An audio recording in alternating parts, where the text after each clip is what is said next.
Au nom du Père et du Fils et du Saint-Esprit. Amen. Lumière des hommes, nous marchons vers toi. Fils de Dieu, tu nous sauveras. Évangile de Jésus-Christ selon saint Luc. En ce temps-là, Jésus prit avec lui Pierre, Jean et Jacques, et il gravit la montagne pour prier. Pendant qu'il priait, l'aspect de son visage devint autre, et son vêtement devint d'une blancheur éblouissante. Voici que deux hommes s'entretenaient avec lui. C'étaient Moïse et Élie, apparus dans la gloire. Ils parlaient de son départ qui allait s'accomplir à Jérusalem. Pierre et ses compagnons étaient accablés de sommeil, mais restant éveillés, ils virent la gloire de Jésus et les deux hommes à ses côtés. Ces derniers s'éloignaient de lui quand Pierre dit à Jésus, « Maître, il est bon que nous soyons ici. Faisons 3 tentes, une pour toi, une pour Moïse et une pour Élie. » Il ne savait pas ce qu'il disait. Pierre n'avait pas fini de parler qu'une nuée survint et les couvrit de son ombre. Ils furent saisis de frayeur lorsqu'ils y pénétrèrent, et de la nuée, une voix se fit entendre. « Celui-ci est mon fils, celui que j'ai choisi. Écoutez-le. » Et pendant que la voix se faisait entendre, il n'y avait plus que Jésus seul. Les disciples gardèrent le silence, et en ces jours-là, ils ne rapportèrent à personne rien de ce qu'ils avaient vu. Acclamons la parole de Dieu. Louange à toi, Seigneur Jésus. Bien-aimés de Dieu, paix et joie à vous.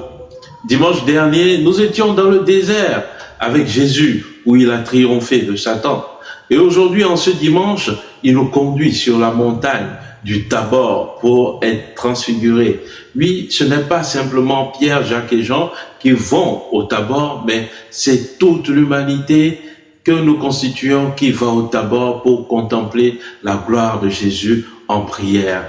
Oui, chers frères et sœurs, pendant ce carême, Jésus nous enseigne petit à petit sur la vie du royaume et sur les exercices de piété de ce temps de carême. La prière est le thème essentiel de ce temps. Mais nous pouvons également, à travers les thèmes proposés, voir la foi qu'il nous faut pour vraiment reconnaître dans ce Fils de Dieu qui sera défiguré quelques jours plus tard, l'envoyé de Dieu, le Messie de Dieu. Abordons la prière. Oui, Jésus était parti sur la montagne pour prier. Et c'est ce que nous dit l'évangile de ce jour. La montagne, dans la tradition biblique, est le lieu de rencontre avec Dieu, le lieu où Dieu se révèle. Nous voyons dans l'évangile que 2 hommes étaient apparus, Moïse et Élie, pour parler de ce que Jésus devait accomplir à Jérusalem. Et ces hommes-là, ils ont rencontré également dans leur vie Dieu sur une montagne.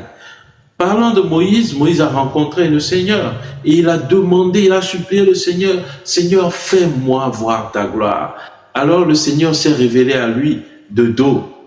Élie également, le Seigneur s'est révélé à lui sur une montagne. Lorsqu'il fuyait Jézabel, le Seigneur s'est révélé à lui sur cette montagne. Ce n'est pas dans le tonnerre, dans les éclairs, dans le vent violent, mais c'est dans une brise légère que le Seigneur se révèle à Élie. Alors, la montagne est le lieu de la révélation de Dieu. Chers frères, chères sœurs, Jésus nous conduit sur cette montagne pour prier. Et nous voyons ce qui se produit lorsque Jésus était en prière. Il fut totalement transformé. Le terme grec même employé dit, c'est tout son être qui fut transformé. Métamorphéo. Tout son être qui fut transformé. Bien-aimé de Dieu, lorsque nous entrons en prière, ce qui est arrivé à Jésus arrive également à tout un chacun de nous, où nous sommes transformés. Lorsque nous goûtons à l'intimité de Dieu, lorsque nous sommes toujours connectés au Seigneur, alors petit à petit, tout notre être est transformé. Voilà pourquoi vous pouvez rencontrer des gens même dans la rue avec un visage tout brillant. Ah oui, lorsqu'ils sont véritablement en contact avec le Seigneur. Et c'est ce que le Seigneur veut pour nous. L'entière ouverture de ce dimanche nous dit, en mon cœur, je t'ai dit, je cherche ton visage. Ton visage, je le recherche, Seigneur. Voilà. Chers frères, chères sœurs, cherchons la face de Dieu dans la prière. Toujours cherchons la face de Dieu dans la prière. Et alors, il illuminera notre visage par le sien. C'est ce qu'il nous faut. Le deuxième élément, c'est que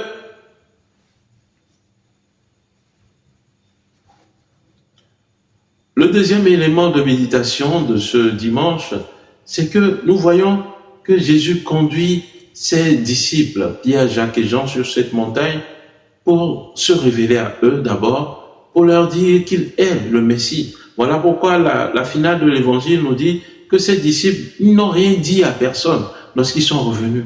Ils ont gardé cela dans leur cœur.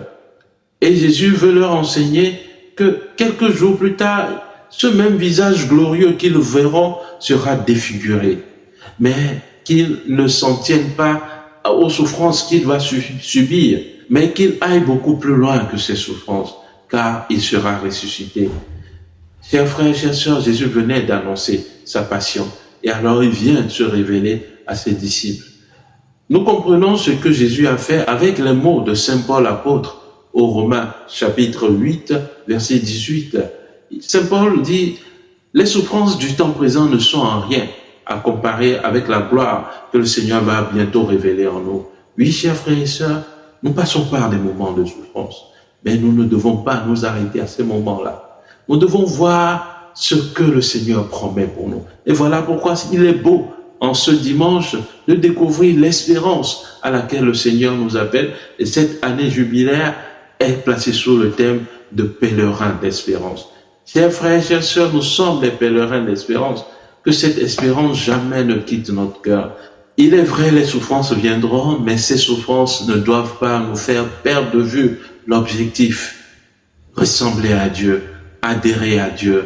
Et c'est là également le rôle de la foi. Oui, l'espérance, la foi, la charité se conjuguent pour nous aider à devenir des fils véritables de Dieu. Eh bien, que le Seigneur, à travers ce dimanche, nous donne d'être habités de son esprit, d'avoir cette vertu, cette qualité de la prière et d'être transformés en tout temps, en tout lieu par la beauté de notre prière. Amen. Prions le Seigneur. Seigneur Dieu, tu nous as dit d'écouter ton Fils bien-aimé. Fais-nous trouver dans ta parole la nourriture de notre vie spirituelle, afin que, d'un regard purifié, nous ayons la joie de contempler ta gloire. Par Jésus-Christ, ton Fils, notre Seigneur, qui vit et règne avec toi dans l'unité du Saint-Esprit, Dieu pour les siècles des siècles. Amen. Et que Dieu Tout-Puissant vous bénisse, le Père et le Fils et le Saint-Esprit. Amen. Excellent dimanche à vous. Bonne semaine de prière et de travail et que la bonté de Dieu sans cesse vous accompagne. Amen.